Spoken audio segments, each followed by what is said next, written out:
The vision and future planning of the United States and the restructuring of the globe into a new world order is not limited to any particular US president, since globalism is a goal that may span 25 years plus. The maximum two-term limit of a US president is about 8 years. This is the reason why there are men in the shadows who steer national and foreign policy in a certain direction. The globalists work through groups such as the Bilderberg Group, the Council on Foreign Relations, the Club of Rome, and the Vatican, which has insinuated itself as the New World Order religion, but encompassing all religion through interfaith. These groups and organisations have built a framework that US presidents must work within, or risk being assassinated. The chilling infiltration of both American and European institutions is widespread. The Knights of Malta, Opus Dei, Knights Columbus, Freemasonry and Skull and Bones, which are secretly subservient to the Vatican and controlled by the Jesuit order.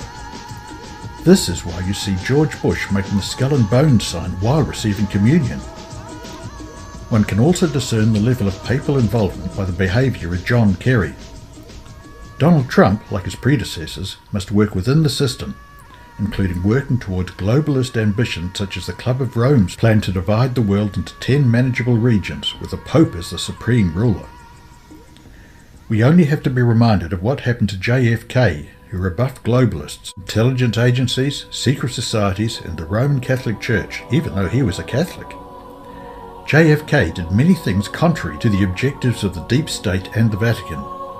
He wanted to de-escalate involvement in Vietnam, dismantle the Federal Reserve, stated he wanted to smash the CIA into 1,000 pieces, and to his detriment made a speech that greatly displeased the Vatican about the subject of separation between church and state. JFK was essentially a New World Order nonconformist who had to be eliminated. The very word secrecy is repugnant in a free and open society, and we are, as a people, inherently and historically opposed to secret societies, to secret oaths, and to secret proceedings. We decided long ago that the dangers of excessive and unwarranted concealment of pertinent facts far outweighed the dangers which are cited to justify it. Even today, there is little value in opposing the threat of a closed society by imitating its arbitrary restrictions. Even today, there is little value in ensuring the survival of our nation if our traditions do not survive with it. And there is very grave danger that an announced need for increased security will be seized upon by those anxious to expand its meaning to the very limits of official censorship and concealment. That I do not intend to permit to the extent that it's in my control. The event surrounding the assassination of Abraham Lincoln was another event that has been whitewashed by historians and academics. The irrefutable connection to the Jesuit order of the Vatican has been buried under a mountain of frivolous information. Statements from Lincoln himself have been omitted that tell of his anxiety towards an unseen battle with the Pope. Charles Quinniqui, a close friend of President Lincoln, was a disillusioned Catholic priest who had left the Catholic Church and become a Presbyterian minister. He confirmed that the Vatican was behind the Confederate cause, the death of President Lincoln, and that Lincoln's assassins were faithful Roman Catholics ultimately serving Pope Pius IX. The Vatican assassin was John Wilkes Booth, aided and abetted by other staunch Catholics. Mary Surratt, Lewis Powell, George Asteros, David Herold and John Surratt, who were coached by a Jesuit priest. At the time of the trial and hanging, the US government decided to hide the Vatican conspiracy from the public in case of a public backlash against Catholics from an overwhelming Protestant majority. A psychologist stated in TheAtlantic.com that Donald Trump has personality traits of narcissism, disagreeableness, and grandiosity. These personality traits seem undesirable. In many respects, it is a safeguard from the tyranny of the establishment and the men in the shadows. If you look at those removed from power, like Saddam Hussein, Muammar Gaddafi, as well as leaders whom the US wants to remove, like Assad and Putin, they all have one thing in common. They are independent thinkers, not willing to be a sock puppet for globalists, unlike Hillary Clinton. Donald Trump would be more likely to do things his own way rather than heed the counsel of advisors of think tank groups and the Jesuit order. Obama was surrounded by Jesuit-trained advisors because he, like Bush, Clinton, and so many other presidents, are not the real power behind the political throne. However, Trump, like Kennedy, is reliant on the Secret Service to protect him, aircraft mechanics to make sure his plane does not crash, and master chefs to make sure his food is not tainted. Trump will have to make concessions or risk being assassinated. Involved with Putin, for I have nothing to do with Putin. I've never spoken to him. I don't know anything about him other than he will respect me. I don't think Putin has any respect whatsoever for Clinton. I think he does respect me. And I hope I get along great with him. It's possible that we won't, Jeremy. I hope that we get along great with Putin, because it would be great to have Russia with a good relationship. Right now we don't have a good relationship. The purpose of that infiltration was what for? Well, the purpose is what the Roman Catholic system has all the time as her own purpose, is to infiltrate, to penetrate all the areas of life where the Roman Catholic can have control and access for the coming world government. What that means is, in preparation for that world government, the Roman Catholic institution, especially since the establishment of the Jesuit order in 1541, throughout all these 500 years, they've been in preparation and through infiltration and penetration of every level of society in order to take over the world politically and religiously. There are two doctrines that define very well these dangerous goals of the Roman Catholic institution. Two doctrines define this very well. One is called the doctrine of the apostolic succession, and that is dealing with the papacy. And the other is the doctrine, the temporal power, and that is dealing with world government. The affirmative task we have now is to actually create a new world order. A world in which there is the very real prospect of a new world order. Britons who voted for their country to leave the EU have been dealt a blow by the UK High Court's ruling on Thursday. It said, of course, the government will need Parliament's approval to go ahead with the Brexit. Well, some British media blasted the ruling, with one newspaper going as far as to call the judges who made the decision enemies of the people. And Brexit figurehead Nigel Farage had this ominous warning. I worry that the betrayal may be near at hand. I now fear that every attempt will be made to block or delay the triggering of Article 50. If this is so, they have no idea of the level of public anger they will provoke. Well, worries over Brexit's possible derailment may be sparked by the fact that most British MPs are in the Remain camp. We discussed it with Talk Radio host John Gaunt. It's an unholy mess. It's going to delay things forever. It's going to lead to a lot of distrust and a lot of disenchantment with mainstream politicians. So now we're going to have this saga where it's going to be dragged out. There are so many MPs across the parties who don't actually want Brexit. However, they asked the British public what they wanted in the biggest democratic exercise in over 50 years. And overwhelmingly, the British public said they wanted Brexit and they wanted to get out of the EU. Which part of Brexit don't they understand? It was a clear signal that the people want out. This was an affront to democracy, and this is a day that Britain should be totally ashamed of. The idea of a new world order is not new. The biblical story of the Tower of Babel tells of a people who wished to be united contrary to the purposes of God. So the new world order today, under guise of unity and peace, will consolidate the world under apostasy and financial fraud. Malachi Martin, a Jesuit scholar who died under suspicious circumstances, wrote popular books such as The Jesuits and The Keys of This Blood, revealing as early as 1990 what is happening today in regard to globalism and the quest of three major players contesting to each be the leader of the new world order. Malachi Martin is by no means a prophet, but as he stated, because the Vatican has over 2,000 years of experience, they can predict many events that will take place in the religio-politico sphere. Malachi Martin, in his book Keys of this blood explained that three major powers fought tooth and nail for supremacy of the world: the United States, the Soviet Union, and the Vatican. However, the United States and Vatican merged and became powerful allies to undermine the Soviet Union politically and economically. Since the collapse of the Soviet Union, the United States and the Vatican have been frustrated by the rise of the strongman Putin. It is important to note that even though Roman Catholicism is a minority, they control the US Supreme Court, intelligence agencies, and the military. The Council on Foreign Relations published an article called The Fusion of Civilizations, which in summary form puts forward the viewpoint that the world is coming together, not falling apart. On first glance, that assessment seems contradictory, since there are conflicts, turmoil and contentions all over the world. There have been, and are, ongoing wars in the Middle East which have now caused hundreds of thousands of deaths, as well as the refugee crisis that has seen a mass exodus from Syria into Western Europe. There are also tensions between NATO and Russia and disputes in the South China Sea. Yet the Council on Foreign Relations is insistent that we are in the process of the fusion of civilizations. Those who are not familiar with Hegel's philosophy of the triad method or dialectic, in which thesis, antithesis, become synthesis, have been misled with headings such as the clash of the civilizations, when in fact that clash is a precursor to the fusion of civilizations.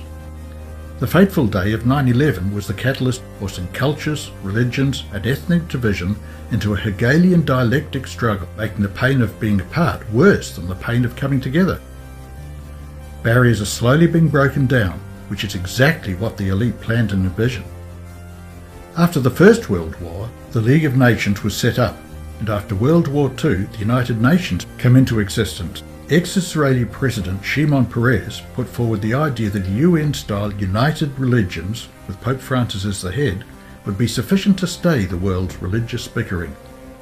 Surely this is the social engineering method called the problem-reaction-solution model, causing the friction between religions, by using US ally Saudi Arabia to spread its extreme version of Islam called Wahhabism, which is a backward and intolerant version of Islam.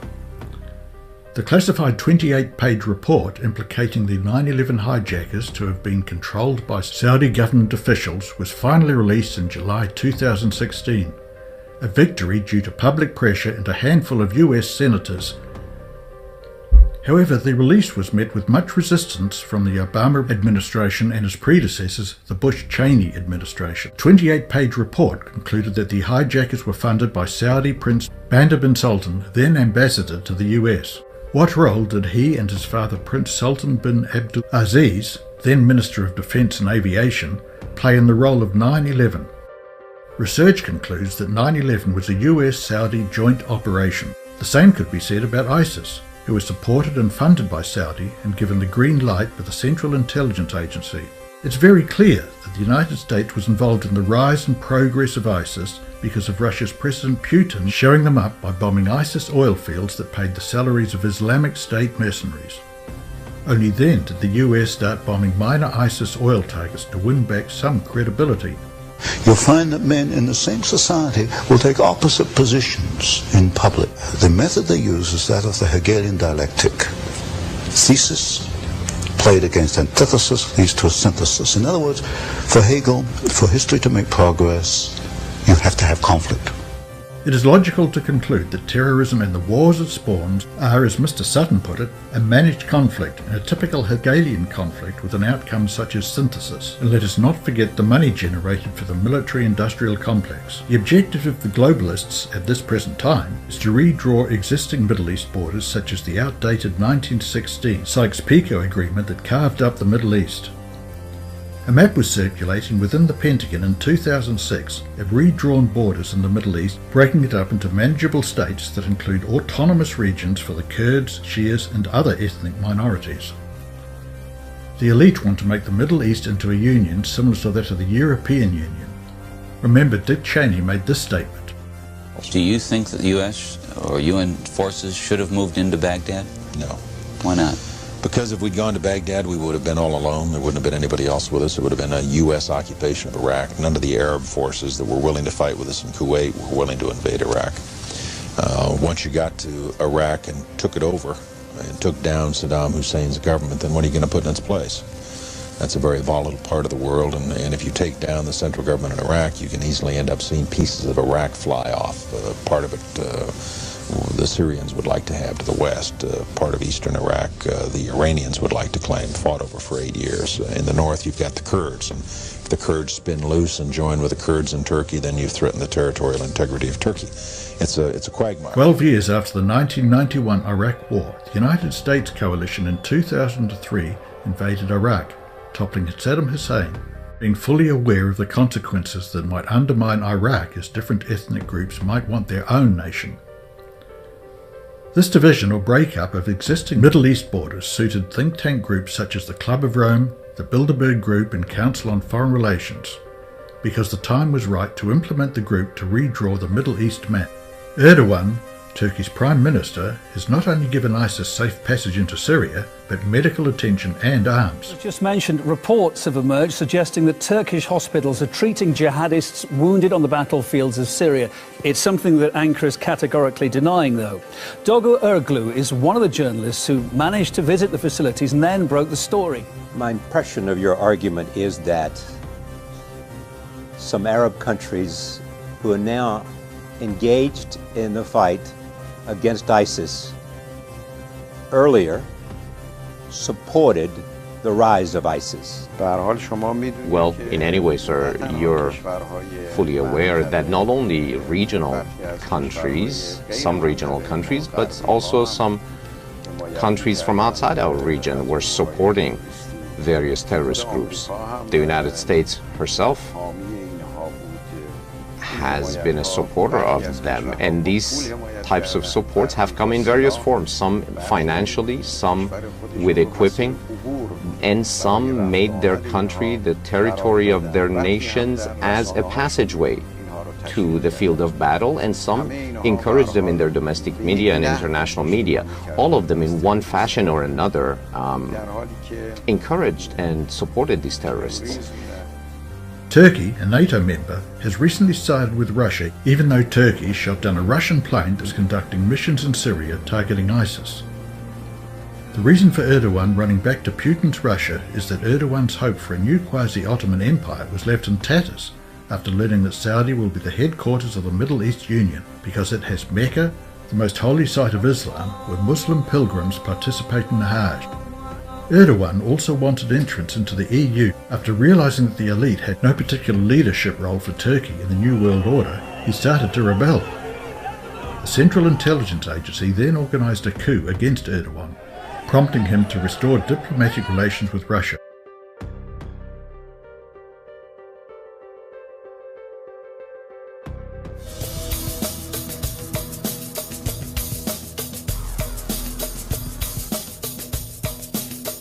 Security forces in Lebanon interrogated a Saudi prince on charges of carrying 24 bags and 8 suitcases full of narcotics. Huge drug bust shines a very bright spotlight on one of the little-known drivers fueling the Syrian civil war. The drug is an amphetamine called Captagon. Captagon is the drug of choice among ISIS radical fighters and were used extensively by those fighters who overthrew Gaddafi. Society rarely considers the bigger picture or the motives of think tank groups and politicians who plan and engineer wars, revolutions and political change to bring order out of chaos. If you think of the model of pouring cold water and hot water into a glass to make it lukewarm, so the extremities of different cultures and religions will become less exclusive and divided. Some example of fundamentalist religions are the Shia sect of Islam and the Seventh-day Adventists. However, the definition of a fundamentalist has been given a negative connotation by mainstream media, now being intertwined with terrorism. The dictionary definition is 1. Religious movement characterized by a strict belief in the literal interpretation of religious texts, especially within American Protestantism and Islam. 2. The beliefs held by those in this movement. 3. The strict adherence to any set of basic ideas or principles. For example, the fundamentalism of the extreme conservatives. Pope Francis only recently declared war on fundamentalists. Seventh-day Adventists and Orthodox Jews pose particular problems for Vatican-controlled globalists, since the plan for a New World Order Day of Rest is planned to be Sunday. opposing the biblical command in Exodus chapter 20 verse 8, "Remember to keep the Sabbath holy," Saturday. The globalization of culture happens when the world has been influenced by Western multiculturalism, Western entertainment, ideas and products such as Big Macs, Hollywood movies and MTV are touted as unmistakable signs of the fulfillment of Marshall McLuhan's prophecy of the global village. The globalization of culture is often chiefly imputed to international mass media. After all, contemporary media technologies such as satellite television and the internet have created a steady flow of transnational images that connect audiences worldwide. No wonder US presidential candidates, who are backed by companies such as Coca-Cola, back globalism. The psychological effect of Western values, ideas and entertainment are another tool to combat fundamentalism or exclusivism by building subliminal bridges between cultures, religions and ethnic groups. Another interesting point is that apocalyptic films are carrying subliminal messages encouraging world unity, such as 2012 Independence Day impregnating the mind of the next generation. The Syrian refugee crisis was not the original plan, but since Assad was not so easily removed, the globalists opted to use the crisis to their own advantage. Winston Churchill popularized the Machiavelli quote, "Never waste a good opportunity offered by a good crisis." The Syrian refugees who have flooded Europe have been used as a social engineering exercise in a typical dialectic struggle to further obliterate any sense of national identity of nations in Western Europe. Those who accept large quotas of immigrants, such as Europe, Scandinavia, Australia and New Zealand, are blind to the fact that the elite are targeting their identity as a nation. Ask yourself how many Muslim countries have welcomed refugees. Saudi Arabia has an unused tent city that can accommodate at least 3 million people. Only Turkey and Lebanon have taken refugees, but these two countries have mostly been transit points. The same social engineering ploy used in Western Europe and the South Pacific is also being used within the United States. Roman Catholic Mexicans are illegally crossing the US-Mexican border, neutralizing the mainly Protestant nation of the US. This is the reason Pope Francis was so upset by Trump's statement about erecting a border wall between the United States and Mexico, as more Catholics in the United States would give the Pope even greater political clout. Thank God he said I was a politician, because Aristotle defined the human person as animal politicus. So at least I'm a human person. As to whether I'm a pawn, well, maybe. I don't know. I'll leave that up to your judgment and that of the people. And then, a person who thinks only about building walls, wherever they may be located, and not building bridges, is not a Christian. This is not in the gospel. As far as what you said about whether I would advise to vote or not vote, I am not going to get involved in that. I say only that this man is not a Christian if he has said things like that. Just when I thought I'd seen it all, it happened. Since last year, when the Pope started calling for us to open our borders up and started saying that we were racist and evil for not doing it, I pointed out that even the New York Times admits Mexico has one of the strictest southern borders with Guatemala in the world, and upwards of a year in prison, forced labor, if they catch you trying to sneak in. So I said, why do we have to be wide open? And then once people get here, put them on welfare and make them collectivist Bernie Sanders voters. And then when I traveled to Rome last year and actually saw the 200-foot plus walls, on average over 90 feet, it blew me away around Vatican City, which they say themselves in the tours is the oldest sovereign nation, tax exempt, above the law in the world. And I mean, I just had word as an example, the Pope. The Pope was in Mexico. Do you know that? Did everyone know, right? He said negative things about me because the Mexican government convinced him that Trump is not a good guy, because I want to have a strong border. I want to stop illegal immigration. I want to stop people from being killed, like Kate in San Francisco, like Jamil in Los Angeles, like the incredible woman veteran, 65 years old, who's raped, sodomized, and killed by an illegal immigrant, okay? So the Mexican government fed the Pope a tremendous amount of stuff about Trump is not a good person, And the Pope just made a statement. Can you imagine? I just got a call. As I'm walking up here, they said, Mr. Trump, the Pope made a statement about you. I said, the Pope? What did the Pope say? I like the Pope. I mean, was it good or bad? Because if it's good, I like the Pope. If it's bad, I don't like the Pope. Though immigration sometimes carries an economical factor, the globalist agenda is to obliterate any sense of national identity so that the Club of Rome can usher in her 10-region agenda. This is a precursor to the New World Order that will give absolute power to the Pope. Yeah, I mean, the question is, why is it happening? I mean, if you research this conspiracy for not very long, you realize that it is like a room of dominoes in a line, and you push one domino down and that creates the next domino to fall. So we've had this situation in the Middle East where we've had all this bombing and destruction and chaos and catastrophe externally created by the United States, NATO, Britain. And this has forced large numbers of people to leave. And this wave into Europe has of genuine people who deserve our help because of the situation that the West has put them in, has been joined by vast numbers of other people who are not refugees but are seeking to get into Europe. And it's being allowed to happen for this reason. And it's been long planned for this reason. They want a world government, a world central bank, world army, and world currency, etc. And under the world government, they want these super states. They want the European Union, of course, the American Union, the Pacific Union, all these super states under the world government.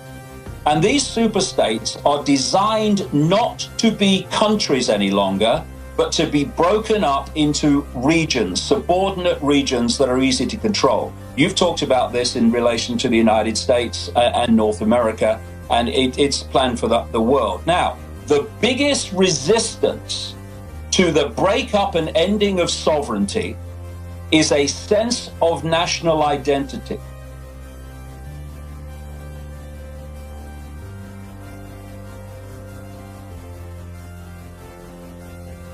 The founders of the CIA, which replaced the OSS, Office of Strategic Services, were Alan Dulles, a Knight of Malta, Harry Truman, a Freemason, and William J. Donovan, who was also a Knight of Malta. Every director of the CIA has had some connection to the Jesuit order, through either a secret society, a Jesuit priest, or a Jesuit education. The CIA vet potential US presidents, often grooming candidates or sabotaging them, like the Trump hot mic incident. Here it was apparent that Billy Bush egged Trump on while recording him. Billy Bush is a member of the Bush dynasty. The Bush family are deeply involved with the CIA, the Vatican, and Skull and Bones, a secret society that makes their initiates carry out immoral acts or confess sordid details of their lives. These initiates can then be controlled or blackmailed if they start to think independently outside the order. The Parliament of the United Kingdom is controlled in a similar way. Both the House of Lords and the House of Commons are mostly controlled by MI5 or MI6 through blackmailing or destroying individuals with recordings, such as videotapes of politicians engaging in bad behaviour, such as soliciting prostitutes and even pedophilia parties. That is the secret of how politicians are controlled or destroyed by intelligence agencies. Since 9/11, the only director of the CIA who has not been Jesuit trained was Michael Morrell, who is a member of Skull and Bones, a society controlled by the Jesuit order. James Clapper, staunch Roman Catholic, is Director of National Intelligence, a position that makes him an advisor to the President and generally an overseer of all intelligence agencies. The Vatican now controls intelligence agencies, which gives the Jesuits a carte blanche to carry out operations not only in secret, but at the expense of the everyday American taxpayer. An astonishing admission by the Roman Catholic Church. They run the CIA. Did you know the CIA is also dubbed Catholic Intelligence Agency? Catholics in Action. Is the CIA truly American? For decades, Jesuit affiliates of the Roman Catholic Church have directed the CIA. Leon Panetta and John Brennan, the current director, are Jesuit trained. Are Jesuits today the same as Jesuits of the past? Are you familiar with the Jesuit oath? its devious plans to control the wealth of the nations, enslave the masses, and depopulate the world. Pope Francis is a Jesuit. Should we be alarmed that the institution the Pope heads also controls the CIA? The CIA's mission is to identify and destroy terrorists and fundamentalists. Pope Francis likewise, and defines them as those who believe in absolute truth, end-time prophecies of Daniel and the Revelation, refuse to yield their liberty of conscience, and give up constitutional rights. The insidious agenda of the Jesuits will soon be realized, as Pope Francis has been hailed Lord of the world and Savior of the earth. What does CIA stand for? The Central Intelligence Agency. That is correct. That is what the CIA stands for. Now, do you know what the primary job of the CIA is? I think their primary job would be similar to the police force, but more the head of law enforcement. Now, Marianne, what is the primary job of the CIA? I believe it has to do with foreign intelligence. The CIA is the foreign spying agency for America. That is also correct. Now, they collect, analyze, evaluate, and disseminate foreign intelligence in order to help make decisions that relate to national security. So you're right. So, Jerome, can you guess what religious group has predominantly run the CIA? I would assume Christians or Catholics. Now, can you guess what religious group has predominantly run the CIA? I'm going to assume or guess the Catholic religion. That is correct. Why do you guess that? Because I figured that they might have a lot of involvement with the CIA. Now, the CIA has been predominantly run by Roman Catholics, and a high percentage of them have been members of the Jesuit Society. Yes. So, do you know who Jesuits are, Marianne? Kind of, yes. I was raised Catholic, so I'm familiar with Jesuits. Okay. And what can you tell me about Jesuits? Well, they seem to be more liberal priests, I guess. All right, so they are a male congregation in the Roman Catholic Church, as you know. And so what we're going to do is just read the Jesuit oath, okay? So have you follow along.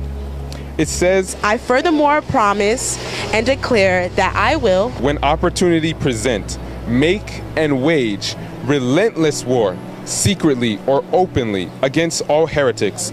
I will hang, waste, boil, flay, strangle, and bury alive. Rip up the stomachs and wombs of their women in order to annihilate forever their terrible race. So, Lucas, what are your thoughts on the Jesuit oath? Well, based on that oath, I'm not too fond of the group. I haven't really looked into what else they claim to stand for, but it's kind of concerning to have a group, like you said, so involved in central intelligence and everything, and being so motivated by these values. So what are your thoughts on the Jesuit oath? The Jesuits are pretty bad people.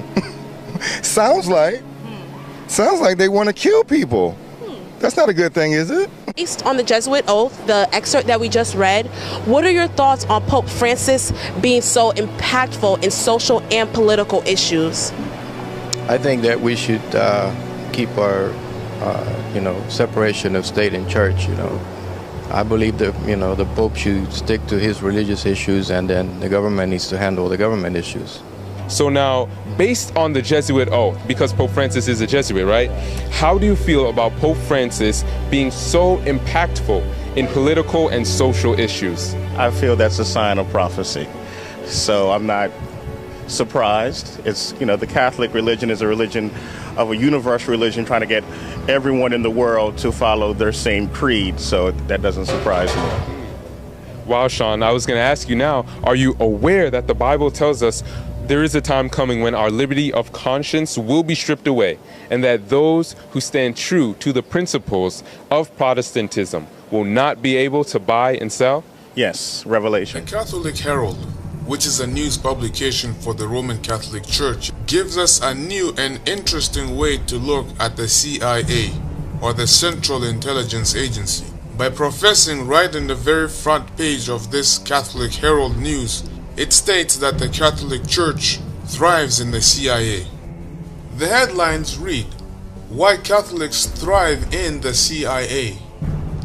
The agency has been dubbed, and I quote, "Catholics in action," end quote, because the faithful have occupied so many senior positions.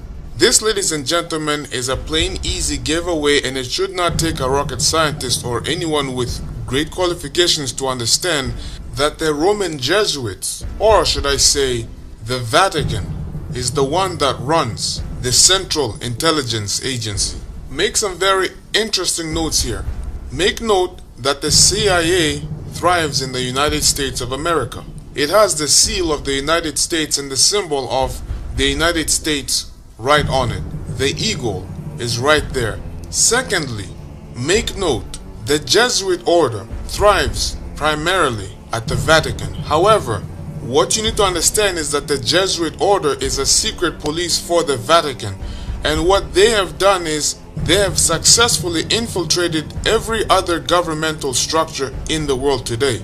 But they will disguise themselves as Roman Catholics, and that is because they are Roman Catholics. Just as you have Joe Biden, he is the first Roman Catholic Vice President of the United States of America. While he is the very first Vice President who is a Roman Catholic, we also have the very first Jesuit Roman Catholic leader, the Pope, Pope Francis.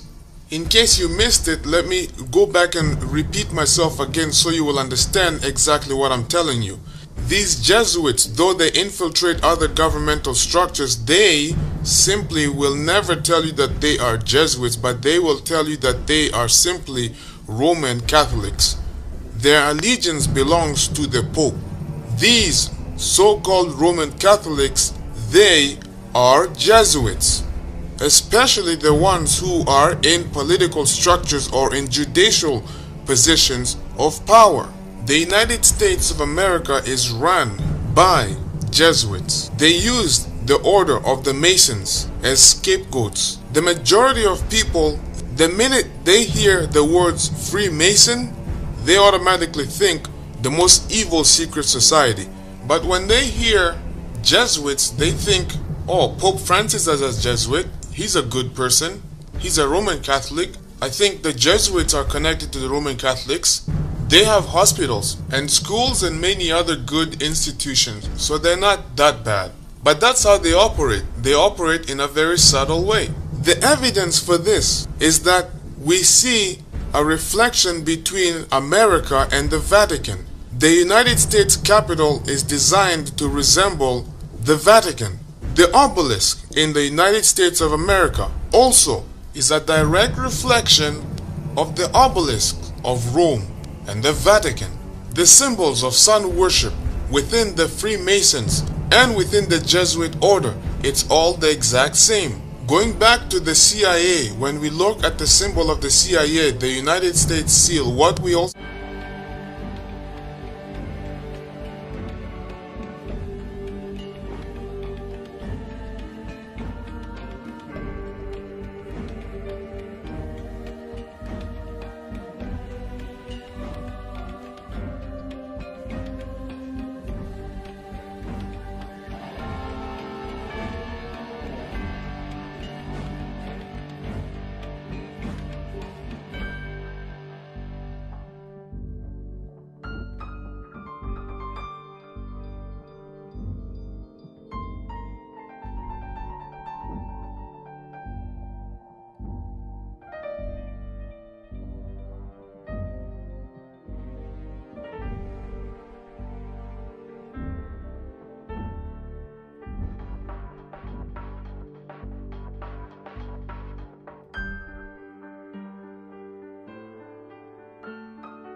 All the attention placed on the NSA's mass surveillance of American citizens, it's easy to forget the other countries that are taking a page out of the agency's spy book. Just this past weekend, it was revealed that in 2008, Australia's surveillance agency shared information about the country's citizens with its most trusted intelligence partners. Perhaps the most concerning part of this recently leaked Snowden document was the discussion between these allies over whether or not to share the medical, legal, and religious information of Australian citizens. But this story is just a microcosm of the larger international spying cabal working together to peer into every nook and cranny of the world. So who exactly are these peeping partners? Well, they call themselves the Five Eyes, a partnership made up of intelligence agencies in 5 English-speaking countries: the US, the UK, Australia, Canada, and New Zealand. And just like the Eye of Sauron, eyes see all, which is an especially appropriate analogy since The Lord of the Rings was filmed in New Zealand. But I digress. You see, the Five Eyes Agreement has been around since the end of World War II, but it was so secret that the program wasn't even disclosed to the public until 2005. On the surface, this treaty is just a friendly agreement between allied nations that it's essential to stopping global terrorism. But thanks to the Snowden leaks, we now know just what an asinine agreement it's actually being used for: industrial espionage and circumventing those pesky laws that prohibit warrantless surveillance of a country's own citizens. In theory, these nations are not allowed to spy on each other's people, but we all know rules are meant to be broken. In 2007, the NSA analyzed and retained any British citizen's mobile phone number, email, and IP address swept up in its enormous dragnet. Another memo dated from 2005 shows that the NSA was working on a procedure to spy on the other 4 countries. And while one sentence in the memo states that the US and UK will not explicitly target each other, the very next sentence says governments reserve the right to spy on each other's citizens when it's in the best interest of each nation. Well, that's not open to interpretation at all. Look, I think it's clear at this point that the myth of the American empire exporting freedom and democracy really means exporting surveillance and subjugation. Guys, there's a lot going on in the world, a lot that you might disagree with. As much as we protest and complain to our elected representatives, it doesn't seem to shape the actual legislation put into action. Foreign policy is supposed to be drafted between the president and Congress, but that would be too easy, it'd be too democratic. So instead, legislation is now outsourced.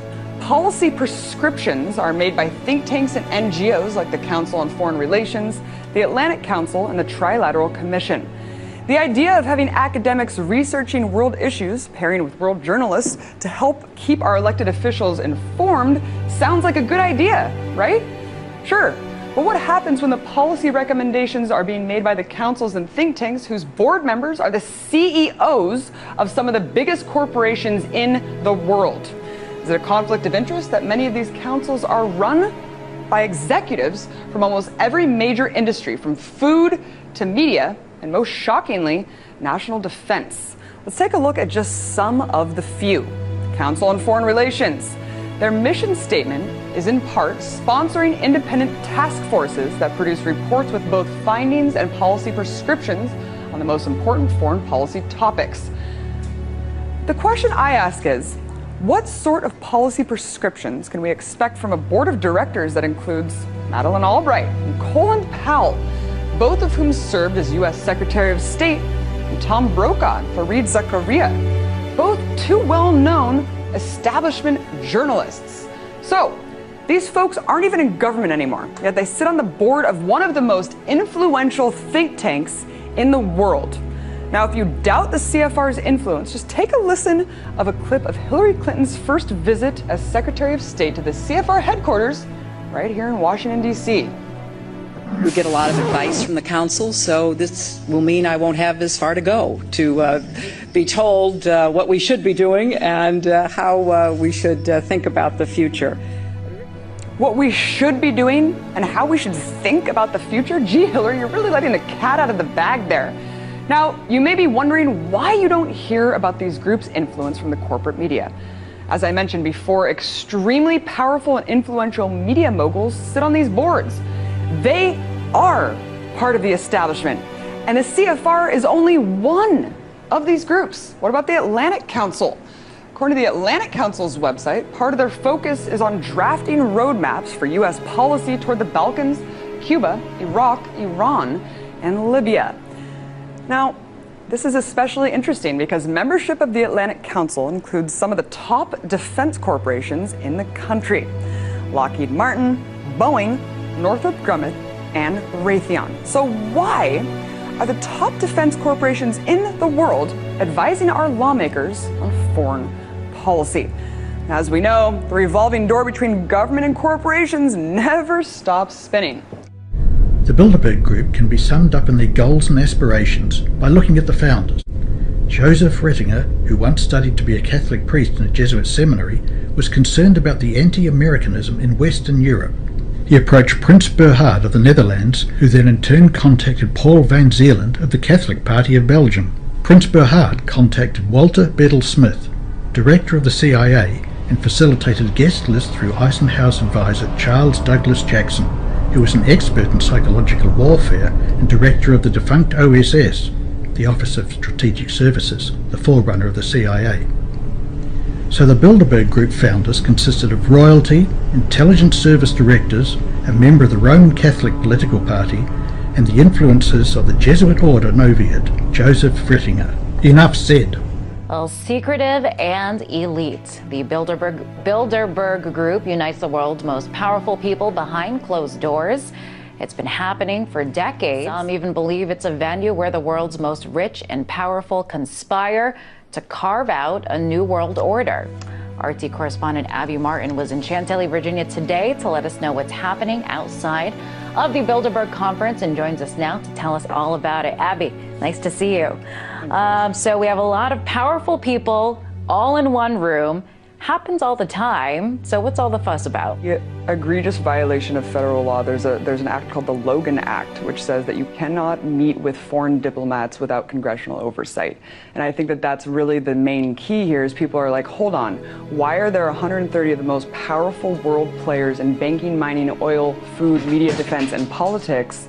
Why are they all getting together and meeting in secrecy behind closed doors without any congressional oversight or really any awareness of what it is they're talking about?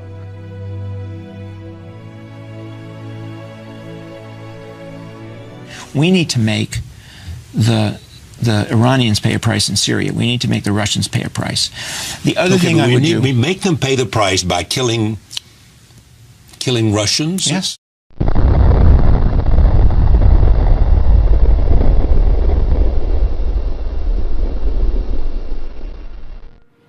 Russia has violated the sovereignty and territorial integrity of an independent European nation, Ukraine, and engaged in provocative behavior toward NATO allies.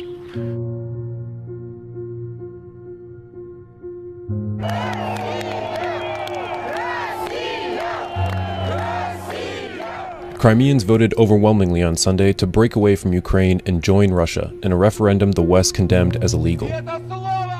With half the ballots counted, 95.5% of Crimea residents voted to break away from Ukraine. We're moving forward with the most significant reinforcement of our collective defense anytime since the Cold War. The tangible sign of rising tensions between the West and Russia. Hundreds of US armored vehicles have been arriving in Latvia with thousands of troops to follow.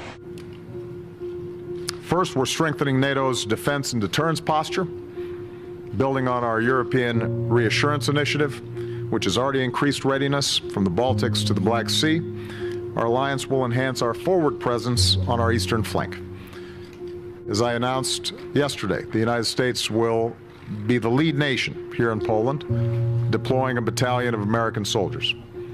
The United Kingdom will take the lead in Estonia, Germany and Lithuania, and Canada and Latvia. This will mean some 4,000 additional NATO troops on a rotational basis in this region. Moreover, the additional U.S. Armored Brigade will rotate through Europe, including an additional 4,000 U.S. troops. Meanwhile, to the south, we agreed on new deterrence measures in Romania and Bulgaria. So NATO is sending a clear message that we will defend every ally.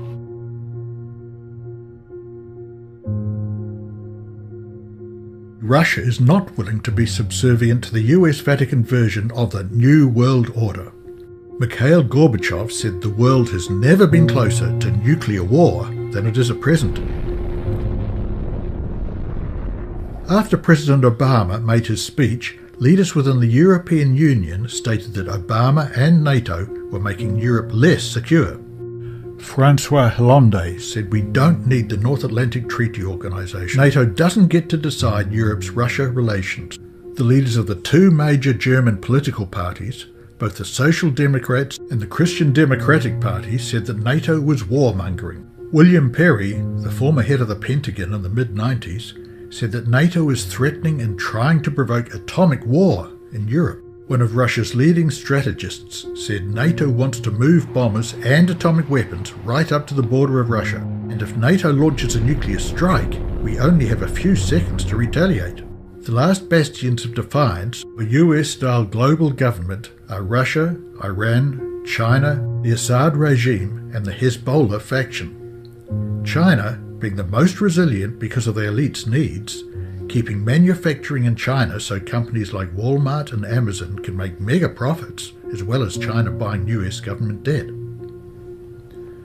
So the China-United States relationship is a complex and symbiotic one. Russia is dependent on oil sales, which make up 68% of exports, so sanctions on oil hit the Russian economy hard. George Soros has stated that Russia has only around 2 years of gold reserves, and when the gold runs out, that could potentially wreak havoc on Russia. The United States, Canada and the United Kingdom have sent troops to Eastern European nations bordering Russia, as well as a large stockpile of military vehicles.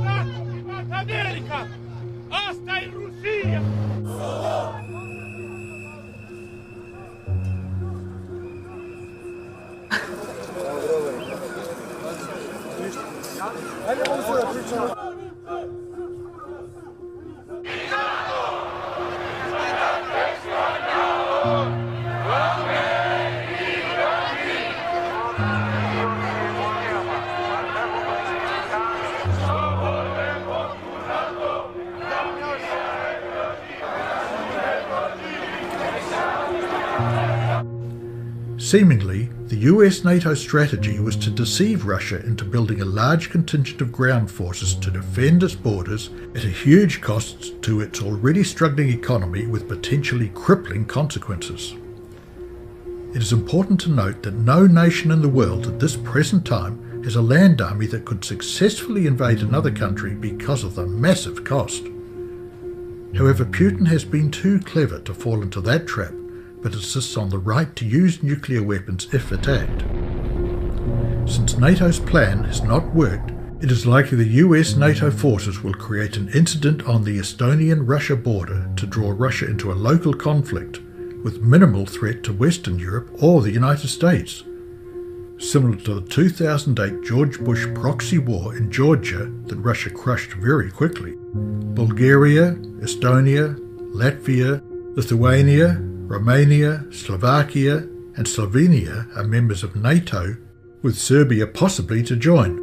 There have been reports that NATO has been pressuring those nations bordering Russia with threats such as economic and membership penalties imposed by the EU. Serbia is the latest nation to be bullied into joining NATO. Former NATO commander Philip Breedlove has been labelled a warmonger and has had to defend himself over leaked emails that showed him plotting to push President Obama to escalate tensions with Russia, revealed by hackers who broke into his email account and exposed Breedlove's plot to start World War III covert religious war going on that is not at all publicised due to the mainstream media press focusing on national governments and organisations like NATO.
At the G20, there were smiles and handshakes, but little mincing of words. At a private meeting, Canada's Stephen Harper told Mr. Putin, "I guess I'll shake your hand, but I have only one thing to say to you. You need to get out of Ukraine." In his remarks Sunday, President Obama offered Mr. Putin a way back to better relations. My communications to him was no different than what I've said publicly, as well as what I've said to him privately over the course of this crisis in Ukraine. And that is, Russia has the opportunity to take a different path. While other leaders remained in Brisbane until after lunch Sunday, Mr. Putin was among the first to leave the gathering. Both the United States and the Vatican were historic enemies of Russia while it was the Soviet Union, and are still enemies today.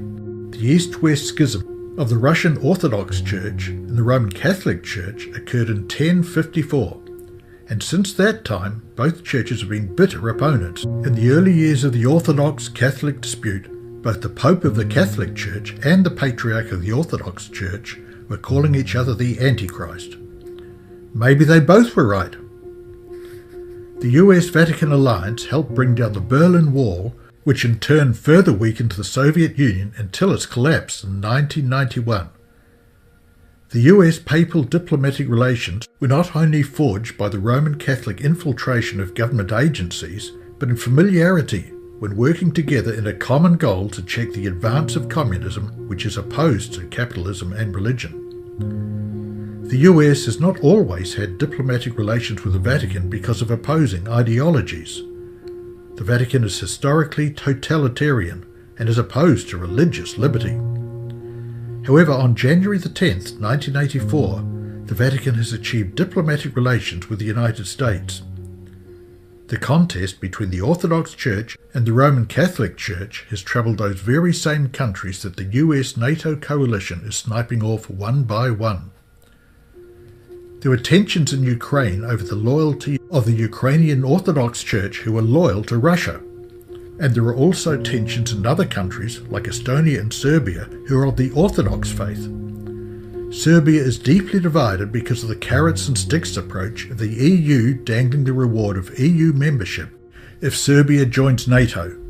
Serbia is a staunch Eastern Orthodox state that has historical and present-day diplomatic relations with Russia.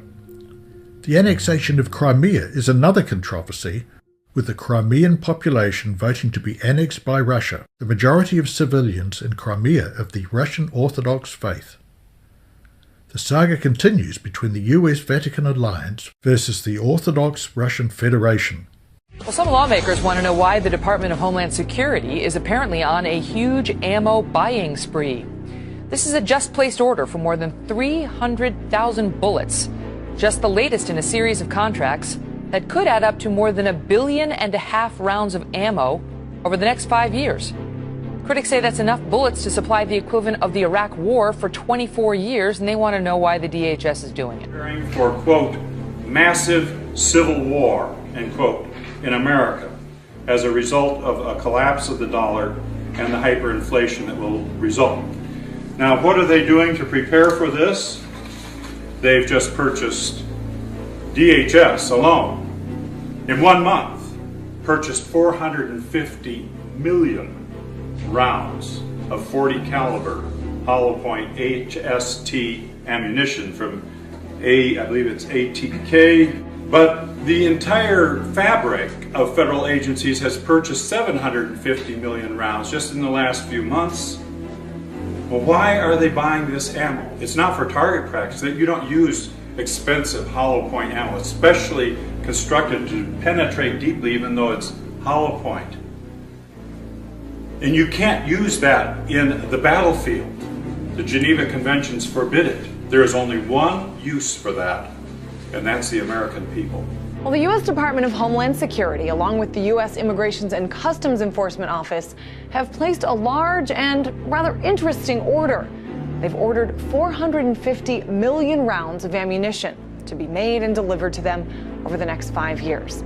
Now, the company Alliant Tech Systems, or ATK, was awarded the contract to manufacture 40 caliber ammunition high-performance bullets. Apparently these bullets, quote, provide optimum penetration for terminal performance. This refers to the way the tip of the bullet passes through barriers and expands all the while holding its jacket in the toughest conditions. What does it all mean? They're planning something. And now they have purchased thousands of these. These are bullet-resistant, level 3 bullet-resistant checkpoint booths. And if you look carefully, I'm going to send this around so you can take a look at it. There is an enclosure behind it, so those who are detained can immediately be put in that enclosure. Another thing they're buying, massive, and this is not one of the bigger ones, but it's a big one, even so, massive armored vehicles, SWAT vehicles. MRAP stands for Mine Resistant Ambush Protected. And what it is one big military, scary-looking tank-like truck. Since 2007, the Pentagon has bought 25,000 of them, costing taxpayers $50 billion. They're giving them to police departments across the country. That the image of the beast is a replica of the Roman hierarchy. It's interesting to understand how they function. This is happening now. Now already you are targeted if you believe in individual freedom. You're designated by the government as a terrorist, a potential terrorist, if you believe in individual liberty. Oh, I think it was over 100 different such categories that are now considered to be terrorist individuals by the image of the beast. The image of the beast hates the U.S. Constitution. See how many I listed here. Well, I guess it was 72. Those that believe in end-time prophecies, potential terrorists. Those that are reverent of individual liberty. That's the foundation of our Constitution, our Bill of Rights. Those that talk about individual liberties. Well, we could go on and on, but We turn now to that secret document, 16 pages long and stirring up so much controversy tonight. It is a kind of handbook for lethal power against terrorists, even if they are American citizens. ABC's chief White House correspondent Jonathan Karl tells us about the news today. By one count, President Obama has already used unmanned CIA drones to strike more than 300 suspected terrorist targets, even more than his predecessor. But today we learned just how much authority the administration believes it has to kill without trial or evidence suspected terrorists, even American citizens. Do you remember the 2010 census? Do you remember how they came to everyone's front door and GPS their front door? Now there's going to be shortly 30,000 drones in the sky. 30,000 is estimated in a few years. What are drones capable of doing? If they have the GPS locations, they can do airstrikes. And someone down in Washington, D.C. or somewhere else, NORAD, can just work a drone over you remotely, take you out.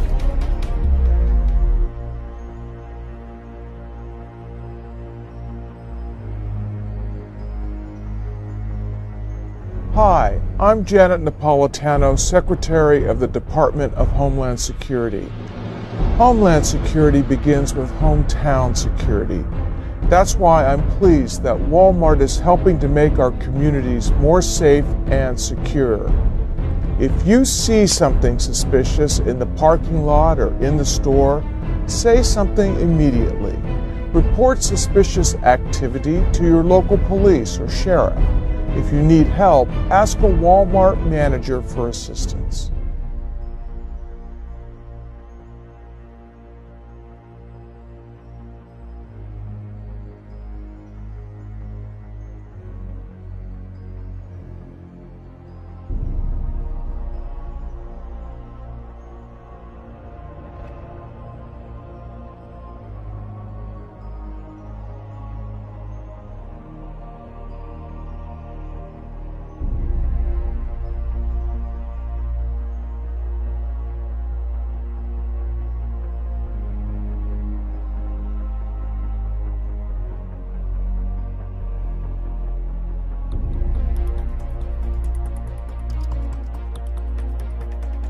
Eric John Phelps, the author of Vatican Assassins, tells, and we have it on one of our videos, we have the audio of it, where he's interviewing a man who had done research, who said that the 3 top officials in the Department of Homeland Security are Jesuits, and all of the offices are staffed by the Jesuit Volunteer Corps.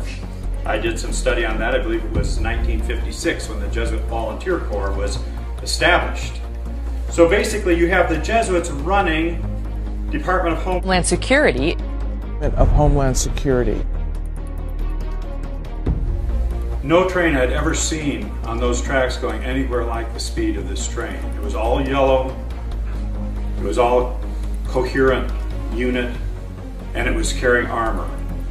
Fighting vehicles, mobile cannon, mobile howitzers, and I was fishing for my camera furiously. And we were going, of course, in the opposite direction, and by the time I found my camera at the bottom of the stack, it had already passed. But there were probably hundreds of cars on that train with armor. And we wondered, where are they taking that?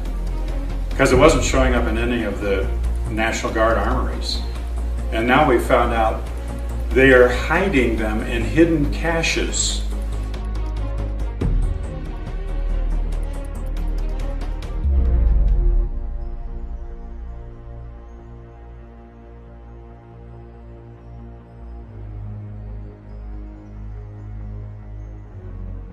Anymore to come up against anyone. They just use drones to take them out. The Roman Church is far-reaching in her plans and modes of operation. She is employing every device to extend her influence and increase her power in preparation for a fierce and determined conflict to regain control of the world. So Rome has not backed down at all. All that's happened is Protestantism has changed their view.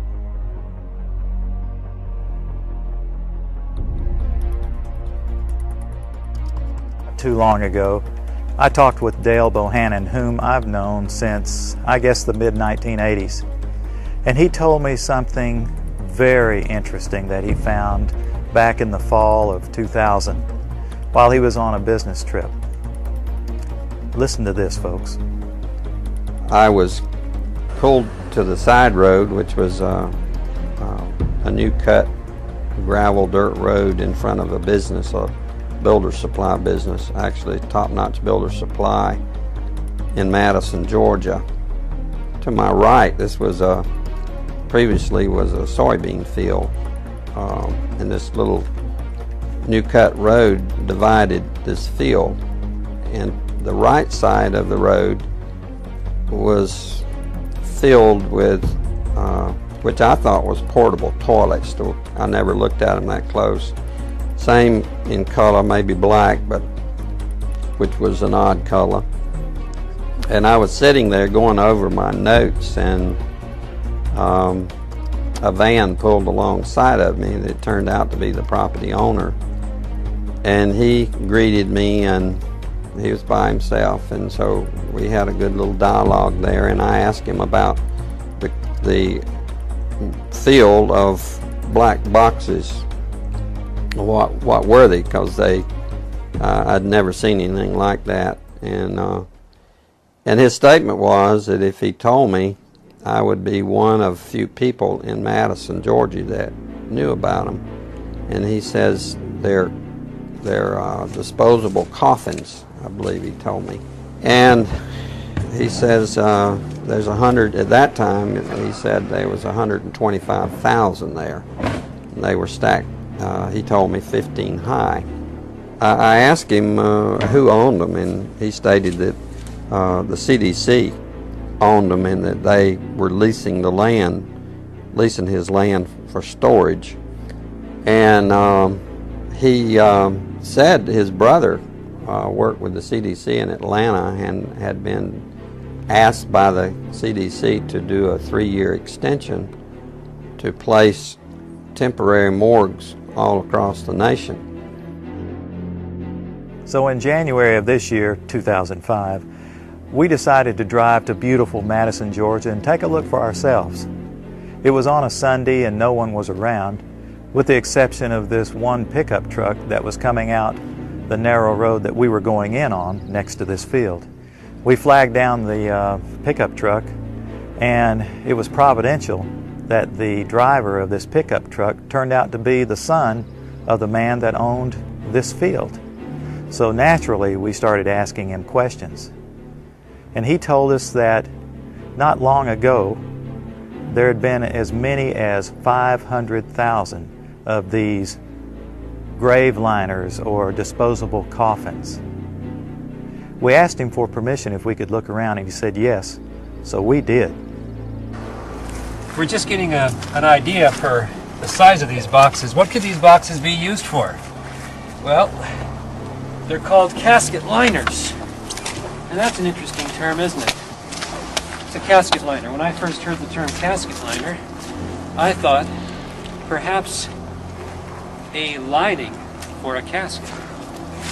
But this is too big to be on the inside of a casket.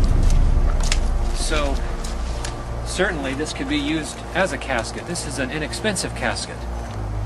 And you can see the size here. There's lots of room.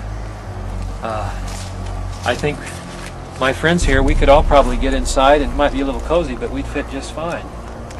Which tells me that these liners can be used for more than just one. And one more time, what kind of liners are these? Casket liners. These are casket liners. That's what the man said. That's what the man told us.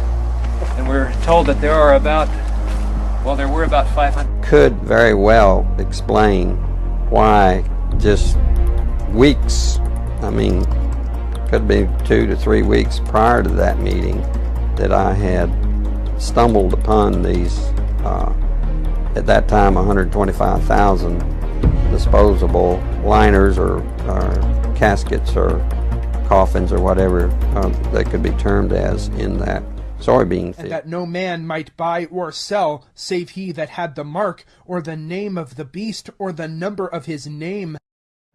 Karin Linder stocks up on supplies at the supermarket. But Karin, like most people here in Sweden, won't be paying with cash when she gets to the checkout. I personally never use cash. As you see here, I'm shopping. I use my scanner. When I check out, I'll use my credit card, and my banking I do on my iPhone. So that's it. I don't need any cash. And they're saying, oh, we should get rid of the €500 note. In the UK, we're seeing the former chief executive of Standard Chartered. He's saying that we should get rid of the £50 note. So there's a war on cash going on. They're saying it's because they want to stop terrorism. They're saying because they want to stop money laundering. But as we've seen over and over, the banks are the ones that are involved in that anyway. So here there's a war on cash. Where you've got private prison operators looking to lock everybody up. You've got NSA and GCHQ looking to spy on everyone 24/7. Then you've got Larry Summers and the monetary conglomerates who are looking to essentially remove economic sovereignty, to destroy that domain that encourages free trade. And without free trade, there is no capitalism. There is no freedom without free trade. Popular culture proclaims the RFID chip is the mark of the beast. However, let us first ponder the scripture. And he causeth all, both small and great, rich and poor, free and bond, to receive a mark in their right hand or in their foreheads, and that no man might buy or sell, save he that had the mark, or the name of the beast, or the number of his name. Before we investigate what the mark of the beast is, we must first discover how the no buy and sell would be administered, and only a cashless society can achieve that. The greatest misconceptions are spread by repeating the opinions of others. Let us go straight to the source, the Bible, and learn the clear and distinct definition of what exactly is the mark of the beast. A beast in Bible prophecy is a kingdom, as explained in the following verse. Daniel 7:23. Thus he said, the fourth beast shall be the fourth kingdom upon the earth. Now the mark which belongs to the papacy is the professed holy day of mainstream Christianity. Sunday is our mark of authority. The church is above the Bible, and this transference of Sabbath observance is proof of that fact. Catholic Record of London, Ontario, September 1st, 1923. Protestants accept Sunday rather than Saturday as the day for public worship after the Catholic Church made the change. But the Protestant mind does not seem to realise that in observing Sunday, they are accepting the authority of the spokesman for the Church, the Pope. Our Sunday Visitor, February the 5th, 1950. Sunday keeping went mainstream as a day of worship and rest in 321 AD, when Emperor Constantine decreed it under the influence of his flatterer Bishop Eusebius. The divinely appointed Sabbath, Saturday, was moved to Sunday, Dies Solis, and those true Christians who disobeyed the Sunday apostasy were penalized and persecuted. Bishop Eusebius was the hidden hand in this religio-political decree, as Emperor Constantine realized the religio-political benefits uniting pagans and Christians within the Roman Empire. Bishop Eusebius was part of an apostate Christian movement that evolved into the Roman Catholic Church, as Sunday keeping had been preeminent among apostate Christians around 70 years before Emperor Constantine's decree. The fourth commandment, Exodus 28, remember the Sabbath day, to keep it holy, has never been changed under any biblical or apostolic instruction. Jesus, the disciples, and all the early churches mentioned in the Bible, for example Corinthia, Thessalonica, Galatia, and churches in Rome, kept the Sabbath Saturday. The Pope's title Vicarius Filii Dei, vicar or representative of the Son of God, adds up to 666 in Latin, Greek, and Hebrew. Vicarius, or vicar, is derived from the word substitute, as the Pope assumes the title Substitute of Christ on earth. Therefore, Mark of the Beast 666 is a prophecy that every nation will enforce a Sunday law by fine, economic sanctions, and finally the death penalty. The United States or Vatican alliance can achieve this goal through controlling the global financial systems of the world, implementing sanctions or withholding global currency or access to the SWIFT international payment system. The Mark of the Beast is an invisible mark, and like the seal of God, which is also invisible, is an individual choice of whom to obey, symbolizing either God's commands or Satan's counterfeit. The mark in the forehead, pertaining to both the mark of the beast and the seal of God, signifies the moral choice of how they will obey, as the frontal lobe at the front of the forehead is where moral decisions are made. Therefore the mark is symbolic of that choice. However, the mark of the beast can also be found in the hand, signifying actions. For example, an atheist or Muslim can keep the global Sunday law by actions, and by those actions they will receive the mark in their right hand, different to those who receive the mark of the beast in their foreheads by believing and choosing Sunday as their religion. And those who refuse the Sunday law will be penalized and persecuted in stages of fines, imprisonment, and the death penalty. You may say that the Sabbath day, Saturday, belongs to the Jews. However, the book of Genesis negates this idea. Genesis 2:3. And God blessed the seventh day and sanctified it, because that in it he had rested from all his work which God created and made. So Genesis chapter 2 verse 3 silences the argument that only the Jews were commanded to keep the Sabbath. James chapter 2:10. For whosoever shall keep the whole law, and yet offend in one point, he is guilty of all. In the issue of the contest, all Christendom will be divided into two great classes: those who keep the commandment of God and have the faith in Jesus, and those who worship the beast in his image and receive his mark. Although church and state will unite in their power to compel small and great, rich and poor, free and in bond. Revelation chapter 13 verse 16. Yet the people of God will not receive it. But Christians of past generations observed Sunday, supposing that in so doing they were keeping the Bible Sabbath. And now there are true Christians in every church not accepting the Roman Catholic Communion, who honestly believe that Sunday is the Sabbath of divine appointment. God accepts their sincerity of purpose and their integrity before him, but when the Sunday observance shall be enforced by law, and the world shall be enlightened concerning the obligation of the true Sabbath, then whosoever shall transgress the law of God to obey a precept that has no higher authority than that of Rome, will then honour popery above God. He is paying homage to Rome and to the power that enforces the institution ordained by Rome, and is worshipping the beast in his image. Men will then reject the institution that God has declared to be the sign of his authority, and honour in its stead that which Rome has chosen in token of her supremacy. They will have then set their sign as their allegiance to Rome, the mark of the beast. And it is not until the issue is plainly set before the people, and they are brought to choose between the commandments of God and the commandments of men. Those who continue in transgression will receive the mark of the beast. Many think the RFID chip will be the mark of the beast.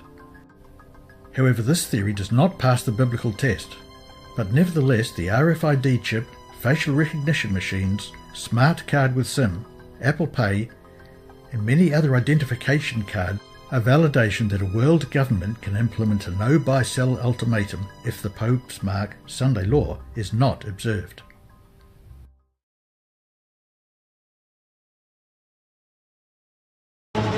Breaking news tonight, the Pope in America. A rousing welcome for the man who's been called the rock star Pope. Rock star Pope Francis begins a historic visit.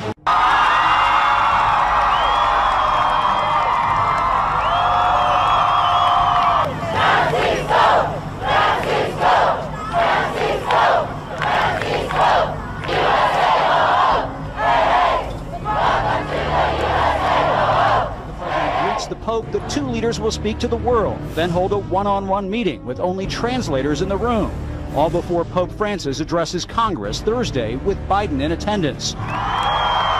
Even though the president and the Pope are allies on issues ranging from climate change to income inequality to Cuba, even the Iran nuclear deal, the White House refuses to reveal what the two men will discuss. The White House refuses to reveal what the two men will discuss. For the faithful who'd been waiting for hours, the emergence of Pope Francis shortly before 9 a.m. was the thrill of a lifetime. Thousands, led by the President and Mrs. Obama, waited to greet him. And after the official welcoming ceremony, both leaders addressed the significance of the visit. And I believe the excitement around your visit, Holy Father, must be attributed not only to your role as Pope. 30 seconds left. Anything else? Yes, I would like to just end with this note. As far as all the things that have happened while the Pope has been visiting here, the thing that bothered me the most is when he said Christ failed on the cross. And I did a report earlier in the day. People can go and look at it while I reference certain scriptures. But Christ didn't fail on the cross. He knew he was going to die on the cross, and he said, I'm giving myself willingly. So I was very disturbed to hear something like that. He said that? I didn't know that. That was Christ's ultimate triumph. Yeah, and he said he failed on the cross. There's an ABC News. I'm sure it's on multiple. Sounds like something the devil would say, Jakari. I think. And if at times our efforts and works seem to fail and not produce fruit, we need to remember that we are followers of Jesus Christ. And his life, humanly speaking, ended in failure. The failure of the cross.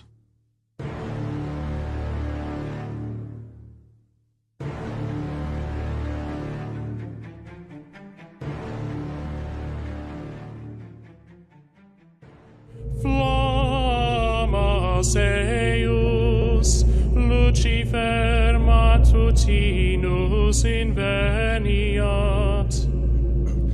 Ille in quam Lucifer qui nescito casum, Christus filius tuus, qui regressus ab inferis, humano generis serenus iluxit, et tecum vivit et regnat in saecula saeculorum.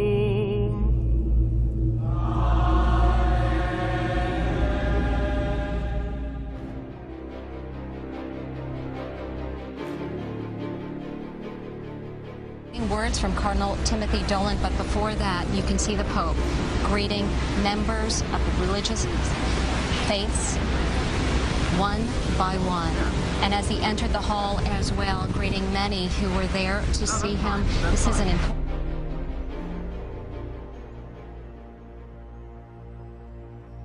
Papa Francesco, on behalf of this very distinguished group, representatives of the Hindu, Buddhist, Jain, Sikh, Native American, Jewish, Islamic, and Christian communities of New York City.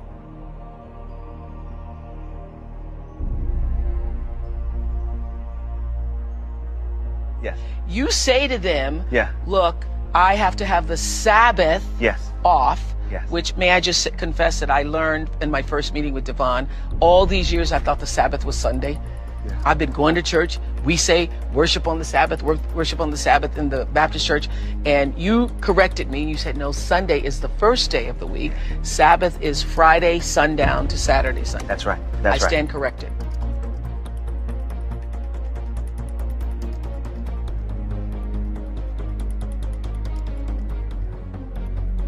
That's because Sunday is a day of worship. You're supposed to be in a Christian church.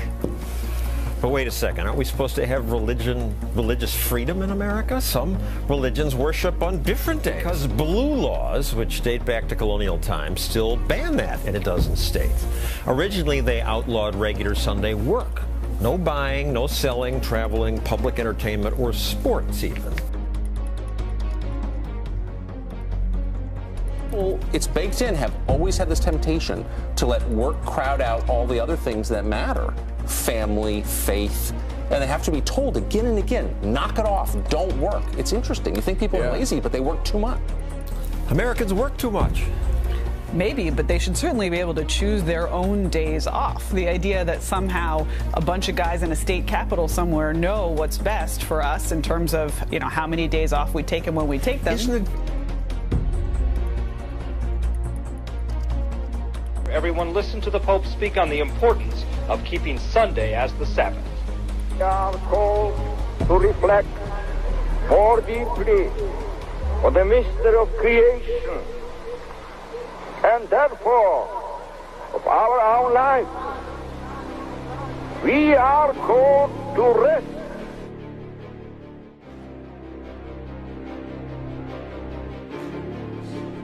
Especially those in situations of greater vulnerability or risk. Legislative activity is always based to take care of the people. To this you have been invited, called, accompanied by those who elect you. Yours is a work which makes me reflect in two ways on the figure of Moses. On the one hand, the patriarch and lawgiver of the people of Israel symbolizes the need of people to keep alive their sense of unity by means of just legislation.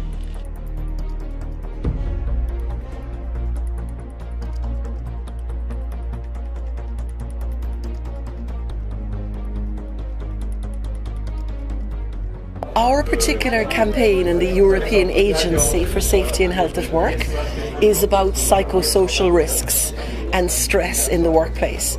And the reason we decided on that topic is because our board is tripartite, governments, unions and employers. I think the evidence we have in terms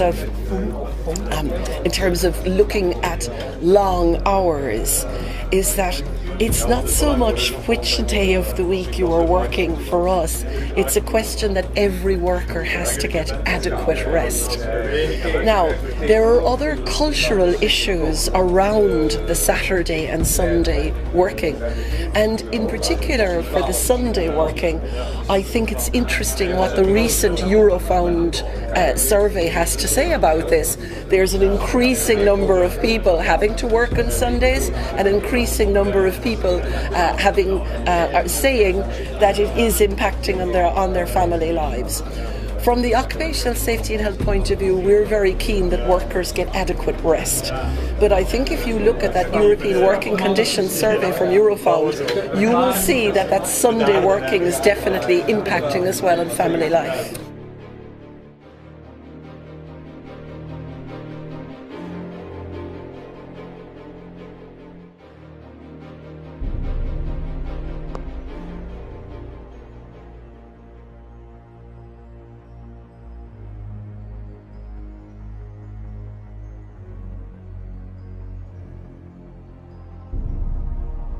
And that no man might buy or sell, save he that had the mark, or the name of the beast, or the number of his name.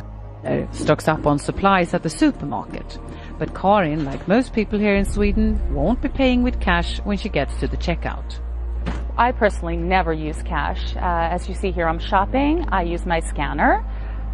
When I check out, I'll use my credit card, and my banking I do on my iPhone. So that's it. I don't need any cash.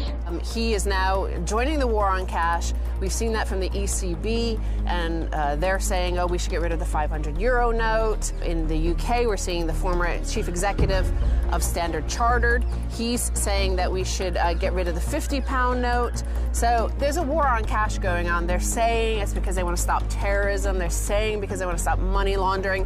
But as we've seen over and over, the banks are the ones that are involved in that anyway. So popular culture proclaims the RFID chip is the mark of the beast. However, let us first ponder the scripture. And he causeth all, both small and great, rich and poor, free and bond, to receive a mark in their right hand or in their foreheads, and that no man might buy or sell, save he that had the mark, or the name of the beast, or the number of his name. Before we investigate what the mark of the beast is, we must first discover how the no buy and sell would be administered, and only a cashless society can achieve that. The greatest misconceptions are spread by repeating the opinions of others. Let us go straight to the source, the Bible, and learn the clear and distinct definition of what exactly is the mark of the beast. A beast in Bible prophecy is a kingdom, as explained in the following verse. Daniel 7:23. Thus he said, the fourth beast shall be the fourth kingdom upon the earth. Now the mark which belongs to the papacy is the professed holy day of mainstream Christianity. Sunday is our mark of authority.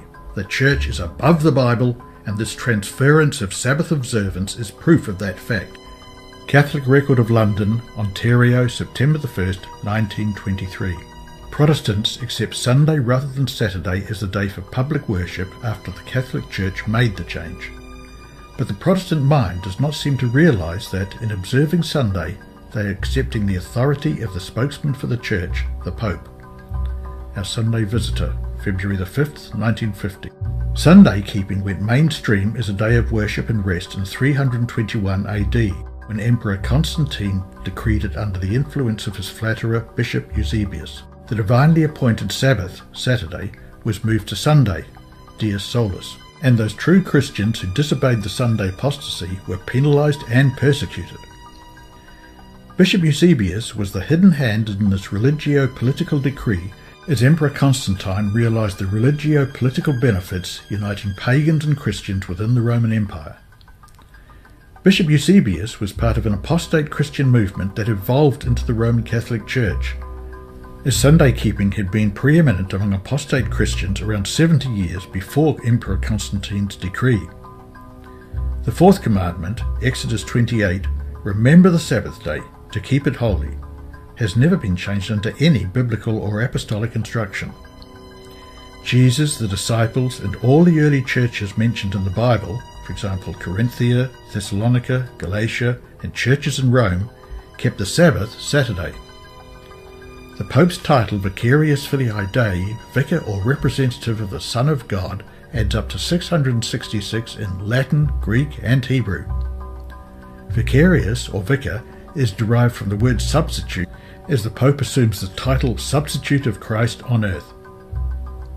Therefore, Mark of the Beast 666 is a prophecy that every nation will enforce a Sunday law by fine, economic sanctions, and finally the death penalty.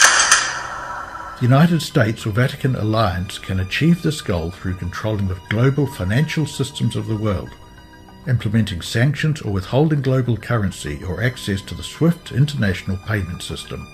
The mark of the beast is an invisible mark, and like the seal of God, which is also invisible, is an individual choice of whom to obey, symbolizing either God's commands or Satan's counterfeit. The mark in the forehead pertaining to both the mark of the beast and the seal of God signifies the moral choice of how they will obey, as the frontal lobe at the front of the forehead is where moral decisions are made. Therefore the mark is symbolic of that choice. However, the mark of the beast can also be found on the hand, signifying actions. For example, an atheist or Muslim can keep the global Sunday law by actions, and by those actions they will receive the mark in their right hand. different to those who receive the mark of the beast in their foreheads by believing and choosing Sunday as their religion. And those who refuse the Sunday law will be penalised and persecuted in stages of fines, imprisonment, and the death penalty. You may say that the Sabbath day, Saturday, belongs to the Jews. However, the book of Genesis negates this idea, Genesis 2:3. And God blessed the seventh day and sanctified it, because that in it he had rested from all his work which God created and made.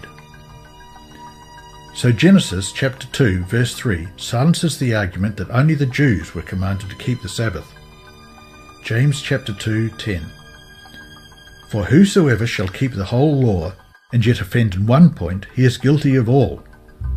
In the issue of the contest, all Christendom will be divided into two great classes: those who keep the commandment of God and have the faith in Jesus, and those who worship the beast in his image and receive his mark. Although church and state will unite in their power to compel small and great, rich and poor, free and in bond. Revelation chapter 13 verse 16. Yet the people of God will not receive it. But Christians of past generations observed Sunday, supposing that in so doing they were keeping the Bible Sabbath. And now there are true Christians in every church not accepting the Roman Catholic Communion, who honestly believe that Sunday is the Sabbath of divine appointment. God accepts their sincerity of purpose and their integrity before him, but when the Sunday observance shall be enforced by law, and the world shall be enlightened concerning the obligation of the true Sabbath, then whosoever shall transgress the law of God to obey a precept that has no higher authority than that of Rome will then honour popery above God. He is paying homage to Rome and to the power that enforces the institution ordained by Rome, and is worshipping the beast in his image. Men will then reject the institution that God has declared to be the sign of his authority, and honour in its stead that which Rome has chosen in token of her supremacy. They will have then set their sign as their allegiance to Rome, the mark of the beast, and it is not until the issue is plainly set before the people and they are brought to choose between the commandments of God and the commandments of men. Those who continue in transgression will receive the mark of the beast. Many think the RFID chip will be the mark of the beast. However, this theory does not pass the biblical test, but nevertheless the RFID chip, facial recognition machines, smart card with SIM, Apple Pay, and many other identification cards are validation that a world government can implement a no-buy-sell ultimatum if the Pope's mark, Sunday law, is not observed.